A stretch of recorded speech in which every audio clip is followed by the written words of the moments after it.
What's the dumbest thing someone has ever said to you? Scene: the deep mountains of Norway. I, a young shepherd, am being accompanied by two other youngsters from a nature preservation organization for youth to observe various animals in the wild. From the outset, I've been skeptical of the two, both of them wearing skinny jeans and sneakers for a 3-day stay in the outdoors. Nonetheless, I do my best to make them feel welcome and comfortable. The effort is not reciprocated. They spend most of, all of the time trying to lecture me on how domesticated animals are natural and how predators would not be a problem if I and my sheep or cows would, to put it shortly, bugger off. Nonetheless, I do not respond to their baiting, preferring rather to smile, nod, and gnash my teeth. After all, these city-raised brats will be gone shortly, and in the meantime, I can entertain myself by imagining them meeting the various dangers that exist in the wild. Mud pits, cliffs, bear dens, shotgun-armed shepherds. The mountains are dangerous indeed. When stopping for camp the first night, having already lost any polite faith I might have given the pair, little did I know that in short order I would be cursing the gods for allowing such blatant stupid ignorance to walk the earth. The cause of this is the female became one of each, trying to find drinkable water and proceeding to discover the carcass of a sheep instead. Hearing her scream her lungs out, I shortly make my way to where she stands, fumingly staring at the deceased animal. Her: "You did this!" Me: "Sorry?" Her: "You put the sheep here. It's gone because of you." Me: I think it passed away because a wolf decided it was hungry. See the bite marks here?" Points at animal's throat. Her: "Screw you. You know what I mean. The wolf wouldn't have done it if you hadn't put the sheep here."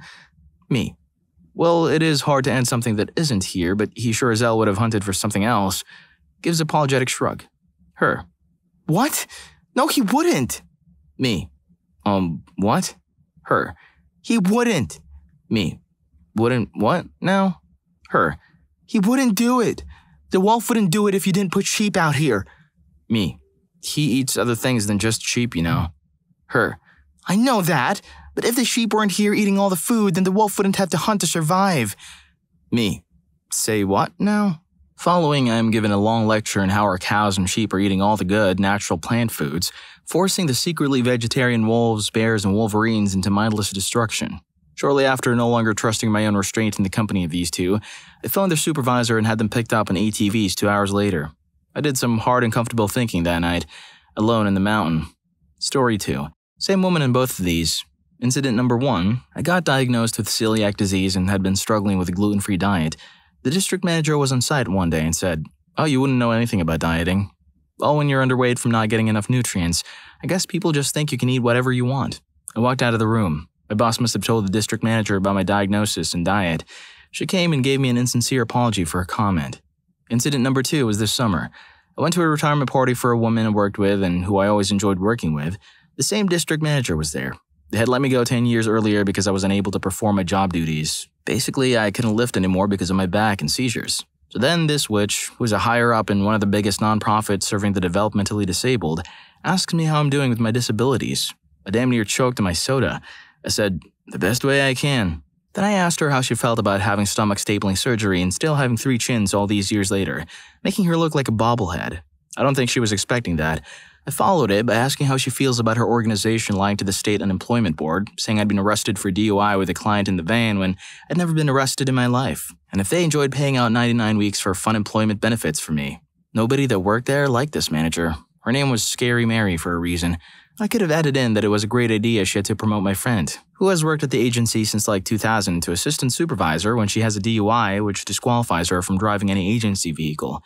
My friend is my friend, but she's an idiot. She got caught upstate with grass, open containers, and other stuff. Story 3.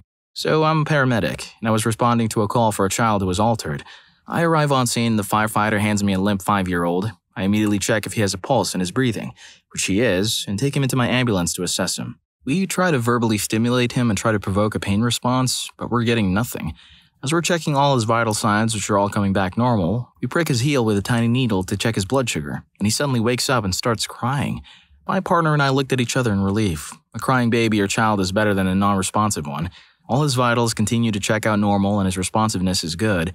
At this point, the mother arrives on scene and comes into the back of the ambulance. She looked worried, rightfully so, and we calmed her down and explained what happened. We recommend transporting him to the hospital so they can run some tests to figure out why he was non-responsive in the first place, and she agrees. Along the way, I'm explaining everything to her in layman's terms, and she's staying very calm. Apparently, the reason she was not there initially was because she hired a babysitter for the night, and while she was out, she got a call from the babysitter saying she had to call 911 because the child wasn't acting right. We get to the hospital, and after getting a room, we place the child in the bed and the doctor arrives. At this point, I switch to full medical terms as I tell her the story. She's asking follow-up questions and I'm responding. The mother was concerned about all these terms that were foreign to her, and she asked, "What is this word lethargic that you keep on saying?" I turn to the mother and start explaining that it just means her child was excessively tired beyond normal, and that's when the doctor cuts me off and says, "No, lethargic means deceased. I need to figure out why the medic was using that term. To any non-medical personnel, and apparently even medical personnel, lethargic does not mean deceased." At this point, the mother starts freaking out, saying, "Wait, are you telling me my son was gone earlier?" I very quickly ask the doctor if she needs anything else from me, and when she says no, I turn tail and book it. I was not about to start dealing with that crap storm of a mess you just started. Doctors work like 60-hour shifts, and it isn't illegal for them to be awake the entire time. That would be my guess as to why Doc wasn't functioning on all cylinders. Story 4. I had a roommate for about a month before we kicked him out. Dude was a junkie and had drinking problems, and beyond the unpredictable and violent behavior, he was, without a doubt, the dumbest man I've ever met. On one occasion during a storm, he mentioned how crazy it was that lightning came from the ground. I was fascinated by his brain and asked him to tell me everything he knew about lightning. I learned that lightning is channeled from the ground through houses and shoots out of the chimney or an antenna into the sky. There was also no such thing as lightning before houses, as it didn't have a way to escape the ground. On another occasion, I walked into the kitchen to see that our sponge had been poorly cut in half in an attempt to separate that abrasive part from the rest. I was instantly amused and asked him what had happened. He mumbled out like Ozzy that he had fixed it. As always, I immediately wanted to know more. He told me with a great struggle that he was at the store and saw the two parts of a sponge sold separately and wanted to fix ours. Heroic. He kept flour tortillas in a plate with no cover on top of our fridge. When he'd eat, he would place the rock-hard tortilla on a plate, put whatever on top, eat it all with his hands, and then throw away the tortilla. Every single time. When I asked him what was up with the tortilla, he told me it was a garnish. He also, much to my horror, would microwave oysters and eat garlic without peeling it. This was about 7 years ago, and I still wonder about him from time to time. Story 5. I have a friend who doesn't believe many things if he hasn't experienced them himself. When I spent my time in retail, our district manager thought natural disasters were no big deal and were overhyped by the media. At one point, we were having a company lunch. All local store management and the DM went to lunch at a restaurant. The TV over the bar had the news on, and they were talking about the hurricane that was about to make landfall in Florida. It might have been Texas. He proceeds to go on a rant about how hurricanes are no big deal. It's just some heavy rain, and all these people being evacuated and relocated were just people using it as an excuse to move on the government's dime. When asked how he can think, he responds by saying you don't see him trying to move every time there's a hurricane. This dude lives in Kansas City. Anyway, he was 100% serious. We pushed him on the subject and tried to explain how he wasn't affected by it because he was 1,000+ miles away. He simply doubled down. We then asked him to explain earthquakes in California. He says they have to be fake because he couldn't feel them. The real reason I knew he was telling the truth was because one winter he couldn't wrap his head around the fact that we had 8 inches of snow and he only had 2. My store was 2 hours from KC. He tried to write me up for lying to him. I had to take it to corporate HR to get it overturned. I think he's one of those people who think the only country in the world is the United States. Story 6. I'm not the most well-off person. I work for slightly less than minimum wage, paycheck to paycheck, and I used to have a friend who was very well off. Her parents owned an extremely popular restaurant in the downtown area of my city, and they made her co-owner when her mom decided that position was too stressful for herself. She went from making the minimum wage to making at least $80,000 per year, and that would be a bad year. She also lived at home with her parents, who paid her phone bill and didn't charge her rent. Basically, her only expense was her car, and even then, her dad would pay for everything but the gas. So one day, I'm with this friend at a fast food place, and I check my bank account to make sure I have the money for food. Apparently, a few hours before the bill had come out, I was now negative $45, so I told her I couldn't afford my food. She bought me mine, but right in front of everyone goes, "You're negative $45? What? Can you even go negative in a bank account?" She demanded to see my bank account, and I showed it to her, and she goes, "Wow, I always have at least $1,000 in my bank account for a rainy day fund. I can't even imagine being that poor." Damn. Just damn. Story 7. Might not be the dumbest thing on here, but I'm still mad as hell at this guy. He moved to Canada a couple years ago, onto a piece of property next to us. He proceeded to cut down nearly every tree he had, including some large old sugar maples that we knew to be excellent sap producers. He left maybe 5 young maple trees, all close to the road. We find they don't produce as well. We think it might be because of road salt. He tapped his 5 trees. The first time I met him, he said to me, "I tapped my trees, but they're not running. They're just dripping." Holy crap, what an idiot. That's what a running tree does. You should have known that before you cut down all your best trees. You'd think if he intended to make some syrup for himself, he'd do some research first and actually keep some maples. I'm extra salty because this piece of property used to be so beautiful. Those large trees let just enough light into a meadow of snowdrops, wildflowers, and daffodils in the spring. It was straight out of a fairy tale. It is now an open field bordered by brambles. He's built the ugliest house and erected not one, but 2 garages made of industrial shipping containers. Also, he threatened to hurt our dog. Needless to say, my family and I do not like him much at all. Well, stupid is as stupid does. But before we dive into more hilarious stories, make sure to hit the like button if you've ever been left speechless by someone's ridiculous comment. And hey, subscribing means you'll never miss out on these absurd moments again. Thanks. More mind-numbing stupidity is coming right up. Story 8. I had a friend at the time who was really into cheerleading. Picture a 26-year-old female, and had aspirations of opening up a gymnasium for cheerleaders and gymnasts. She didn't have a lot of savings, virtually nothing except under $1,000, and had recently gotten a lump sum settlement of just under $7,000. Obviously not enough to purchase a building, right? Wrong. One day she and a few of us passed a huge warehouse that had a for lease sign on it. We were talking about a huge commercial property that was recently a sporting goods store that went bankrupt. Oh, I could put my cheer gym here. Cue one of us saying that you'd probably need a good amount of money for a down payment. I just got my check from my settler. I have $10,000. She forgot the attorney took a third. Cue the rest of us telling her the reality of needing more than that. A down payment, liability insurance, overhead costs, renovation or demolition costs, equipment, money to pay employees, etc. She got mad and said we didn't support her dream and that she could find a few other people who could also bring $10,000 each to help finance the purchase of a building, crediting that her introductory business courses that she was taking at university were sufficient knowledge to also run a business. A lot of us don't talk to her anymore, but I refuse to let this joke die. Whenever we pass a building for lease, one of us asks if anyone has a spare few thousand for a down payment. Okay, supporting your friend is one thing, but so is telling them the truth and having them face reality. Story 9. 2 are tied for me. One definitely just stupidity, one intentional but still stupid. Technically, the first one happened to a high school friend, not me. When she arrived at her new school after high school and her roommate heard she was from Maine, the roommate took her into the bathroom and showed her how the toilet and other fixtures worked. She didn't think we had running water up there in Maine.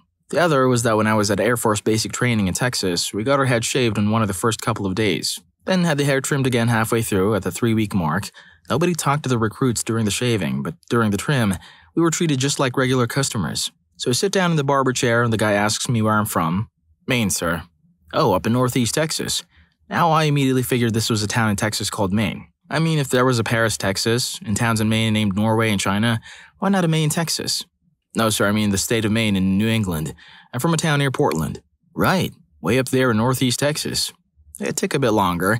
I was the dumb one for a bit, but it dawned on me that this guy was just doing a bit he found hilarious, where he pretended the entire United States was Texas. Is it the dumbest story in the world? Oh no, but for sure at the time it felt like the dumbest thing I'd ever heard and still does. Story 10. I'm one of the IT guys for the office I work at, and we had a power outage that affected the business once upon a time. I wasn't out long, maybe about half an hour or so. I believe it was due to someone hitting a transformer near the office. Anyway, about an hour after it had come back on and everyone, well, most everyone, was back to work, I noticed someone just piddling around in the break area. She says something along the lines of, "Why is everyone back at their desks?" To which I replied something akin to working. She essentially asked how everyone was doing anything since the computers haven't come back on yet. I asked her what she meant by that, and she just reiterated that her computer hadn't booted back up yet. I had to explain to her that she had to press the power button on her machine to get it to turn back on. This is a grown woman, not knowing she had to turn it back on after the power went out. My 3-year-old knew he had to push the power button and the remote to turn the TV back on after a power outage at home, and I just couldn't even be with her at that moment. Story 11. I was having a conversation about healthcare with some coworkers, and I mentioned that a friend of mine is a phlebotomist. The lady who sat behind me got flustered and very upset and said she didn't like that word. She was very religious and was pretty easily offended, so everyone just rolled their eyes. But it didn't make sense to me. So I asked her why she was offended. She said, "Because that's what they do to boys." She made a cutting gesture with her hand. Now everyone was confused while she very self-righteously clutched her proverbial pearls. It took me a minute before I realized where she was going with this. I explained that a phlebotomy is when blood is drawn for a medical procedure. A lobotomy was also a medical procedure, but it was outdated and no longer done. But what she was thinking about was... I explained each procedure to her. I have no idea whether that was offensive to her or if she ever actually understood the differences. Story 12. I knew a compulsive liar growing up. It was freaking awful. I ended up going to a community college with him where he openly bragged about how much student debt he had. which he claimed was in the hundreds of thousands, but that wasn't true. Anyway, this story took place while we carpooled with 2 other guys to school and talked about student loans. I actually went to Ottawa once to protest student loans. I was in a bathroom taking a leak, and who was next to me? Dave Suzuki. We said hello, and he asked if I was there for the protest. I told him I was, and he said that he knew someone I should meet. So I walked with him, and next thing I know, I'm face-to-face with Stephen Harper, Canada's Prime Minister at the time. I explained my concerns to the Prime Minister himself, and he wrote me a check right there for the exact amount that I owed for student loans. I ripped it up and told him I wouldn't accept it unless he did that for each and every student loan in Canada. That was the first time I met Dave Suzuki. This dude was dead serious. I wonder what happened the second time he met Dave Suzuki. Story 13. I was a technologist doing thermal vacuum testing on the James Webb Space Telescope. This consists of having the telescope components powered on in a huge sealed chamber under vacuum levels, which represent space conditions. We have many thermocouples on the device to monitor temperatures. During one of the tests, some of the thermocouples started to reach maximum temperature and I shut the test down. One of the engineers in the program said, "If it is overheating, why not just put a fan on it to cool it down?" I did not say a word. You see, in a vacuum, outer space, there is no air to move around because there isn't any air to start with. So a fan would be useless in space. Wow, people can be something else, huh?